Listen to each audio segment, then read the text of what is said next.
Coming at you from New Jersey, the capital of misery, and the place where metal forgot to die. This is the Here Lies Metal 2 Many Notes New Music Review. I am Samantha. I'm Maledictus. We shall be your overlords today and all of eternity. Welcome. Today, we have something different, something very strange. This is a band called Iron Griffin with Storm of Magic. What do we have here? All right. Iron Griffin is a heavy metal band from Kuopio, Finland. They formed in 2017, and they are, apologies on these names, Oskari Rasanen. That's Oscar. On all instruments, backing vocals, writing, lyrics, producing, mixing, and artwork. And Maja Tijander, lead vocals. This is their second album, follow-up to 2019's Curse of the Sky, and it released March 4th independently on Bandcamp and on cassette, which are all sold out. Wow. Hopefully will be released on other formats. That's another dynamic duo here, doing very great things. We're going to talk about that in a minute. Now it's time for business, and that business is the Here Lies Metal 5-point bidirectional classification scale, including the categories of genre loyalty, listenability, production style, musical complexity, and just plain fun. Neither side of these scales means goods or bads. All right, it's time. True or nonconformist? What is it? I think it's a 1.5 for true. This is 70s proto-metal, I'm going to say, as opposed to kind of 80s heavy metal. Yes. Heavy folk elements and kind of proggy synths. To break it down, we have some very simple drumming, very stripped down, but they do enjoy some like percussion sounds, like tambourines and bells. The synths on here, they use both melodically and harmonically. Guitars, a lot of guitars with like acid fuzz tone, psychedelic guitar solos, but also a lot of acoustic guitar sections. And we have a majestic and commanding clear vocal, and we have like, I'm going to say, a single doom riff on the final song.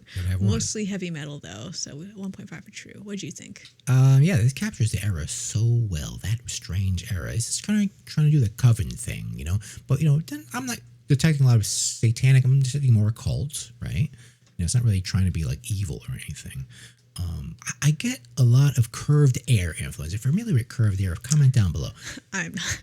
A lot of it, you know, with like, you know, more of a home down kind of Curved Air, but that kind of prog, you know, pre-metal kind of prog, folky kind of prog, not sort of like King Crimson kind of prog, but like that kind of jazzy prog, ELP, but more of like a folky prog, which is very kind of a unique sound. That's what it reminds me of mostly.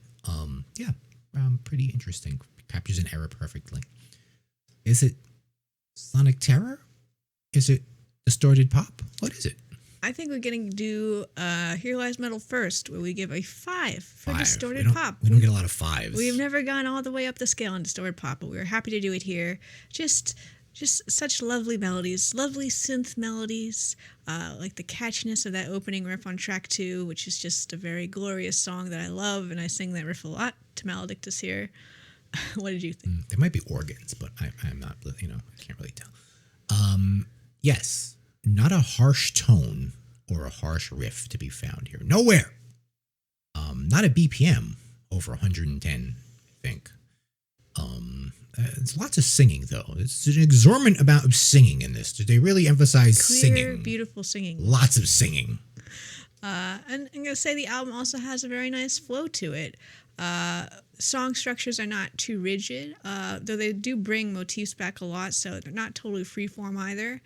When you look at it, the song lengths might look a little awkward to you at first. Like we have 4 average length songs and a closing 15-minute epic, but it flows very naturally. Like all the songs, they kind of blend together for me. Like I feel like the album could have been listed as one song, and I still would have been happy to sit through it. So yeah. Very highly listenable. Our production scale for Ship Rise to High Production, Maledictus. What do we have? This is recorded rather well for just having 2 people, dynamic duo of a group. Though for prog rock, it's kind of simple, but you know, there's quite a few instruments going on at once, though, so heavy workload for that one dude. Oscar there, doing all the instruments there. A lot of skill involved in capturing that early '70s culty sort of folky prog. Here, I think that you're using a lot of different kind of instruments that were usually in metal you kind of have a guitar or a bass or a drums. But there's more. They were going to use a different kind of instruments here. That usually maybe some people might not have the knowledge in recording. So I understand. Like I said, one guy is kind of doing this all. So that's just a lot of skill to really get that all together and make that all work together. Well, speaking of making it all work together, our next scale is the note scale of not enough notes, too many notes. What do you think? Well, even for prog rock, this is stripped down. It has that very '70s genuine feel, but it is prog. But say when you think of prog, you kind of think of these coked out British synth lords, sociopaths that drive Rolls Royces, ELP. But this is kind of prog from the streets. And there's just there's different levels of prog, and some prog is like kind of more street prog. I just made that up. Yeah, this is a very minimalist. Like sometimes they're just like, do we need drums? No, we do not need drums here. We can just use this tambourine. Yeah, you just have it. As far as performance goes, I just want to say also that I love the vocal. It's very beautiful, but it also has these kind of spots of almost harshness, or like kind of like a slight maybe imperfection in like inflection or something. But it makes it sound very warm and real. It sounds like it's in the room with you. Someone's just naturally singing by you. That's not being run through millions layers of production. Which the whole album sounds like it's in the room with you. So it's very nice. It's like, it's meant to almost like be performed in a room with you, with, you just. But with two members, they sadly can't do that. Yes, unfortunately. All right. Is it fun or is it focused? Well, we were just discussing this. We have a real hard time with this one here. We're going to tentatively say it's a 3.5 on the focus side, kind of in the middle. We don't know if we're having fun or not. Album has a very melancholic pageantry of like, it sounds like a sad magic parade or procession. A lot of stuff that like goes for that old heavy metal or bringing in prog elements goes for that era. They're trying to sound very occulty or like kind of dark. And this is very magical. It's called Storm of Magic. But I think they're doing good magic, which makes me think it's more fun. Like they're doing more of like a whimsical magic than a dark magic. They're not calling upon Satan. You disagree? This should have been the Wicker Man soundtrack. It does. It did. Yeah, a lot of parts of it reminded me of the Wicker Man, which I think makes it fun. They were having fun. They were having fun on the island, the Summer Island. What was it called? Until the fucking Virgin before that king shit cop showed up. The original Virgin meme guy. Yeah, that was came in, fucking ruined. That's where the Virgin meme came from. The Chad Christopher Lee. Fucking king shit cop comes and tries to tell everybody what's up, and then Christopher Lee's not having it. Right there. But yeah, this album evokes many emotions in me, like wonder, longing, joy. It's a very passionate album, and you can really feel the love and care that went into making it, which I think is more on the focus side.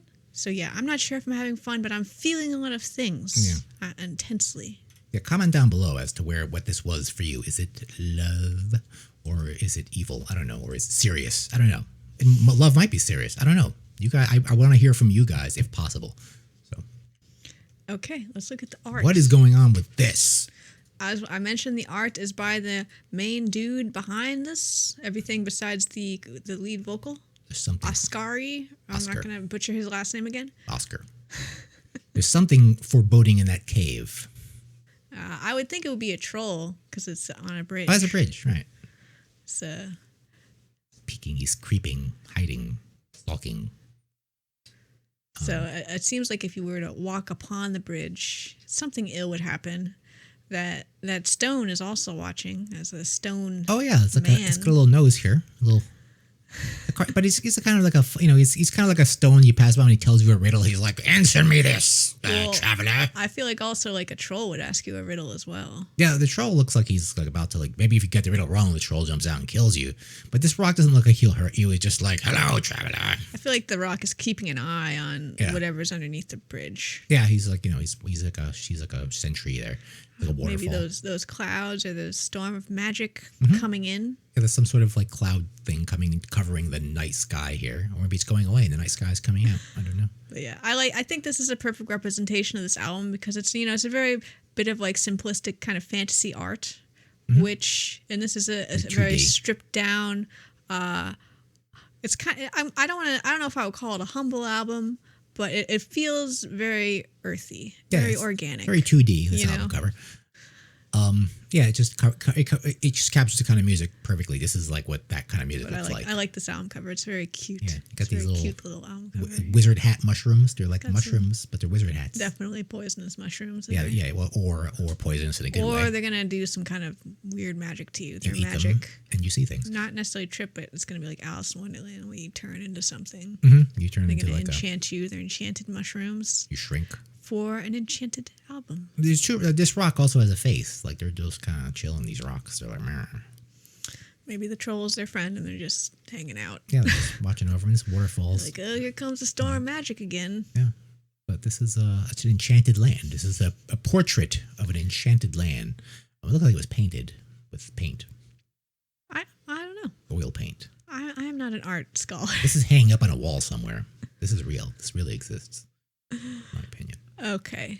In conclusion, Iron Griffin, Storm of Magic. Storm of Magic. I love this album. I was very happy to see it. I did listen, back in 2019, I did find their debut album, and I liked it, but it didn't especially strike me. And I think this album is a huge step into a nice direction for them that I really enjoy. So, I went from being like, oh, Iron Griffin, that's nice, to like, oh, this album is great. And like, I just love the whole mood, and it just makes me very happy. It's very soothing and calming to listen to. And if you need that in your life, or you like old heavy metal, old proggy stuff, old occult sounding stuff, magical things, magic in your life, if you want that, need that, listen to this album. Yeah, this is like a sort of a fossil record of where like metal sort of comes from originally. It's like the really first basis of metal.